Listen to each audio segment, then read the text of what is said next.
Georgia passed a law capping how fast your property taxes can rise. Then 316 local governments opted out of it, including most of Metro Atlanta. If you own a home in Fulton, DeKalb, Cobb, Gwinnett, Clayton, or the city of Atlanta, that cap does not currently protect you the way it protects someone an hour outside the perimeter. And there's a bill moving right now that would change that. Let me walk you through it, because this is worth real money and almost nobody understands how it works. What HB 581 actually does. First, the mechanics of Georgia property tax, because you need this to follow anything else. In Georgia, your home is assessed at 40% of fair market value. So a $300,000 house has an assessed value of $120,000. Your millage rate applies to that assessed number, not the full market value. Now, the problem the law was written to solve: when home values rise, assessed values rise with them, and your tax bill rises even though your local government never voted to raise your rate. It's a tax increase nobody has to take a vote on, which is precisely why it's politically durable and precisely why it makes people furious. HB 581 created a statewide floating homestead exemption to stop that. Here's how it works. It establishes a base year, 2024, for your assessed value. From there, your taxable value can only rise by Georgia's annual inflationary index rate. Your market value can do whatever the market does. The gap between your real market value and your inflation-capped taxable value becomes your exemption, and that exemption floats upward as the gap widens. Concrete example: take a $300,000 home with a $120,000 assessed value. Say it appreciates 10% to $330,000. Without the exemption, your assessed value goes to $132,000. With a 3% inflation cap, it goes to $123,600 instead.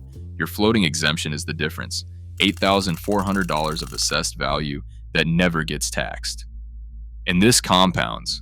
Every year, your home appreciates faster than inflation, that gap widens, and the exemption grows. Over 10 or 15 years in a rising market, this is not a small number. It's the difference between staying in your house and being taxed out of it, which is exactly what makes the opt-outs matter so much. The opt-out. The law let local governments and school districts opt out, and they did, in enormous numbers. 316 local government entities opted out. That breaks down to about 47 counties, roughly 30% of Georgia's counties, 141 cities and towns, 5 consolidated city counties, and 123 public school districts. That last number is the one that matters most, 123 school districts. That's about 68% of them. Why does that matter more than the county number? Because school taxes are typically the largest single line item on a Georgia property tax bill. If your county opts in, but your school district opts out, you got a haircut on the small part of your bill and nothing on the big part. Now the Metro Atlanta picture, and it's stark. All 5 of Georgia's largest counties had their school systems opt out: Fulton, Gwinnett, Cobb, DeKalb, and Chatham. Gwinnett and Cobb county governments opted out as well. All 5 of the state's largest cities opted out, including Atlanta. In total, about 2/3 of Georgia counties, representing nearly 83% of the state's population, saw at least one government entity opt out. So the statewide cap covers a minority of Georgians, and it disproportionately doesn't cover the people in the fastest appreciating markets, which is to say, the people it was designed for. Now, in fairness, some of those opt-outs have a legitimate explanation. Several jurisdictions opted out because they already had their own floating homestead exemptions that work similarly, sometimes more restrictively. They weren't rejecting the concept. They preferred keeping a system that already worked rather than switching to a new one. If you're in one of those, you may already have protection under local law. Check before you get angry. But for school districts, the driver is mostly revenue.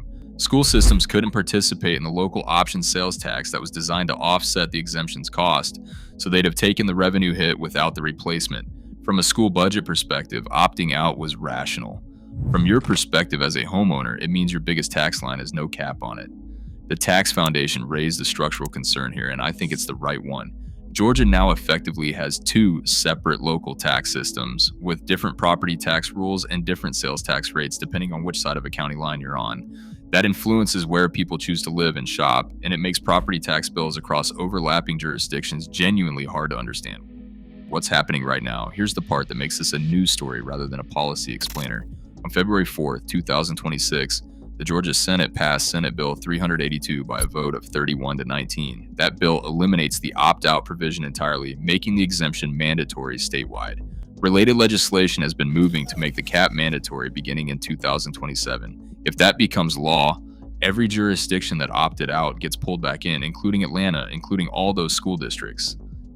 The arguments on both sides are worth hearing because this isn't a simple one. Senator Chuck Hufstetler, supporting it, framed it around affordability, pointing to local governments saying they won't be able to pay their bills unless they continue double-digit increases, and treating that as the problem rather than the justification. Senator Elena Parent, opposing it, made the federalism argument.